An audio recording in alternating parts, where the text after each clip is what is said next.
아이들의 미래를 결정짓는 가장 중요한 요소는 무엇일까요? 어쩌면 부모의 경제력이 가장 중요하다고 생각할 수가 있을 겁니다. 요즘은 개천에서 용나기가 어렵다는 말처럼 부모의 경제력이 아이들에게 미치는 영향은 절대적입니다. 이것을 부정하는 것은 아닙니다. 그렇지만 이 표를 한번 보실까요?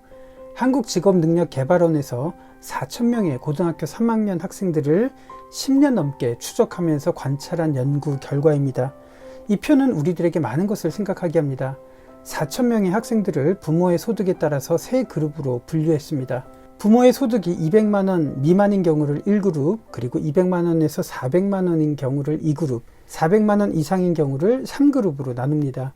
이 표를 보듯이 1그룹의 수능 평균 점수는 88점, 2그룹의 수능 평균 점수는 92점, 3그룹은 99점으로 분포가 됩니다.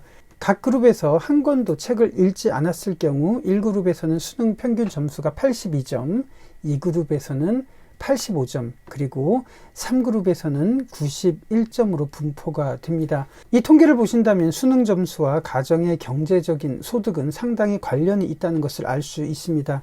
이것만 놓고 본다면 참 우울합니다. 그러나 이 표에서는 우리들에게 또 다른 통찰을 제공합니다. 이 표에서 각 그룹의 학생들이 11권 이상의 책을 읽었을 경우 특별한 점을 우리들에게 보여주고 있는데요. 1그룹의 경우 수능 점수가 98점, 2그룹에서는 104점, 3그룹에서는 111점을 받은 것을 보게 됩니다. 물론 소득에 따른 수능 점수의 격차가 존재하지만 1그룹에서 11권 이상을 읽은 학생들과 2그룹, 3그룹에서 책을 한 권도 읽지 않은 학생들을 비교해 보신다면 1그룹에서 책을 많이 읽은 학생들이 월등하게 수능 점수가 앞선다는 점을 우리들이 볼 수가 있습니다. 왜 책을 읽는 것이 중요한지 여실히 보여주는 대목입니다. 그렇지만 더 충격적인 통계는 이겁니다. 수능을 보고 난 이후 10년이 지난 이후에 학생들의 변화인데요. 수능 점수는 가정의 경제적인 부분과 무관하지 않습니다. 그러나 수능을 보고 난 이후 10년이 지났을 때는 가정의 경제적인 수준보다 각 개인의 의지와 생각이 가정의 경제력보다 훨씬 더 중요하다는 것을 시사하고 있습니다.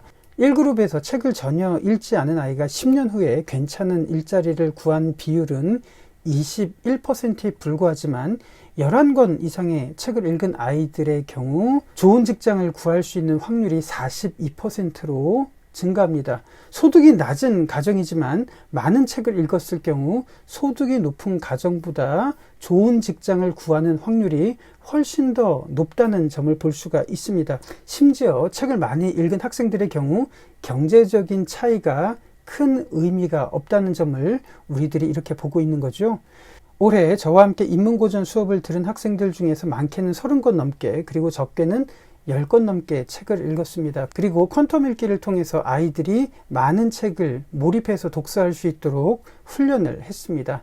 물론 30권 넘게 읽은 아이들이 당장 수능 점수에 영향을 줄지 이것은 장담할 수가 없지만 이 표를 본다면 많은 책을 읽은 아이들이 10년 후에 인생을 더 풍요롭게 볼 수 있는 시선을 가졌다고 생각해 볼 수가 있을 겁니다. 저에게는 꿈이 있습니다. 정말 간절한 꿈과 소망이 있습니다.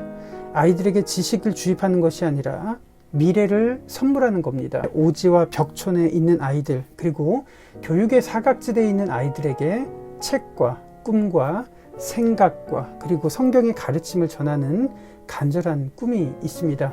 물론 해외에도 교육의 사각지대에 있는 많은 아이들이 있죠. 먹을 것과 입을 것도 중요하지만 가난하고 암울한 환경을 극복하려면 책을 읽고 홀로서기를 할 수 있는 것이 중요할 겁니다.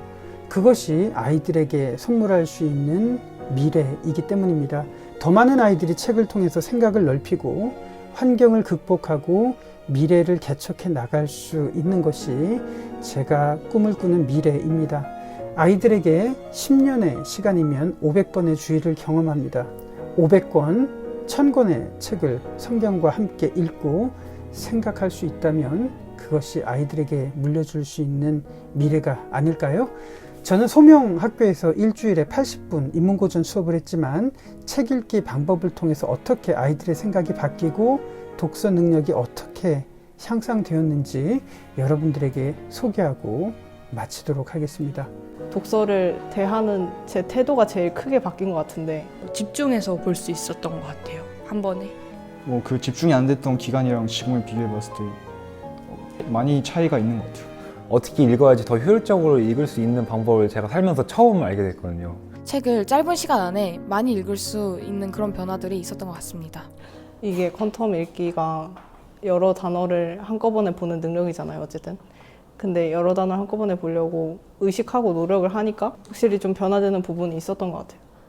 일단 속도는 확실히 빨라졌던 것 같고 독서를 대하는 제 태도가 제일 크게 바뀐 것 같은데 고전 책이나 그런 거를 진짜 싫어했거든요. 아무래도 그게 거부감이 좀 있고 너무 두껍고 무슨 말 하는지도 모르겠고 이해도 안 됐었는데 인문고전 수업을 하면서 그냥 그 고전들을 거의 강제로 그냥 접하게 되고 근데 그걸 읽어보는데 이제 쌤 설명도 같이 듣고 하니까 재밌어지고 또 그 내용이 이해가 되고 근데 또 그걸 읽다 보니까 어떤 하나의 메시지를 가지고 서사를 쭉 풀어나가는 게 굉장히 설득력이 있다 그런 생각이 들었고 그 전에는 진짜 고전은 그런 게 왜 있는지 이해를 못했었는데 이제야 좀 고전이 주는 그 힘을 알겠다.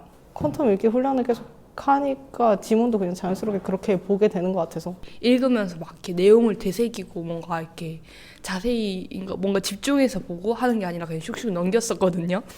이 수업을 들으면서 조금 더 이렇게 정리해서 이렇게 좀 내용을 되짚어보고 집중해서 볼 수 있었던 것 같아요. 한 번에.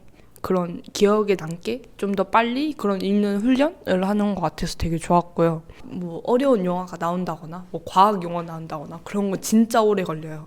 근데 쌤이 가르쳐 주신 그런 방법이나 그런 걸 쓰니까 그래도 조금 눈에 보이더라고요. 그래서 오 좋구나, 확실히 효과가 있구나 이런 생각했던 것 같아요. 그 이 수업을 하기 전에 좀 집중이 안 되는 그런 기간이 있었는데 이 시간을 통해서 극복이 된 것 같습니다. 뭐 그 집중이 안 됐던 기간이랑 지금을 비교해봤을 때 많이 차이가 있는 것 같아요.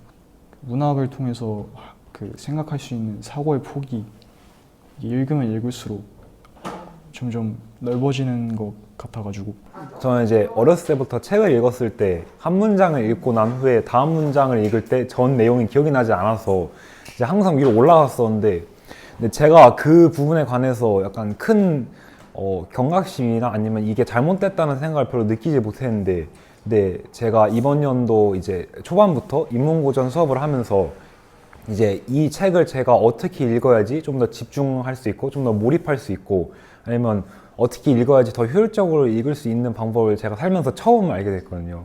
이거를 이제 알게 된 후에 수업을 하면서 약간 따로 시간을 많이 내서 읽지 못했지만 그래도 이제 앞으로 제가 책을 읽을 때 어떻게 읽어야 하는지에 대해서 아는 것만으로도 굉장히 충분한 깨달음을 얻게 된 것 같아가지고 이거를 알게 될 수 있었던 게 되게 감사했던 것 같습니다.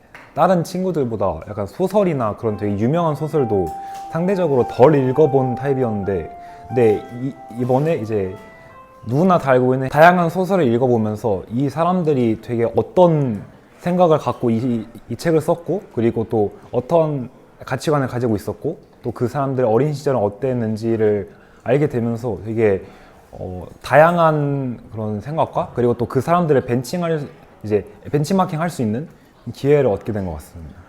이 방법을 알기 전까지는 이제 교과서를 그러니까 약간 책이랑 교과서랑 좀 별개의 거로 생각했는데 이번에 이제 목사님께서 책을 읽는 것도 그것만 이제 방법이 있는데 교과서도 그렇게 읽어보면 이제 충분히 도움이 된다 하셔가지고 그거를 읽어보는 연습을 지금 최근에 하고 있고 그리고 생각보다 꽤 도움이 되는 것 같고 또 읽는 속도도 훨씬 빨라진 것 같긴 해가지고 좀 책을 가까이 하는 사람이었던 것 같은데 사실 빨리 읽지는 못했던 것 같습니다. 그 목사님과의 그 퀀텀 읽기 수업을 통해서 그 책의 내용을 덩어리로 보고 그러면서 조금씩 속도가 빨라지는 걸 느낄 수 있었습니다. 그래서 목사님께서도 처음 제가 책을 읽었을 때보다 훨씬 더 속도가 많이 빨라졌다고 말씀을 해주시면서 뭔가 그 평소에 읽던 그런 책의 양들보다 훨씬 더 책을 짧은 시간 안에 많이 읽을 수 있는 그런 변화들이 있었던 것 같습니다. 저는 인문고전도 평소에 읽었었는데 사실 인문고전 내용 자체가 되게 어렵고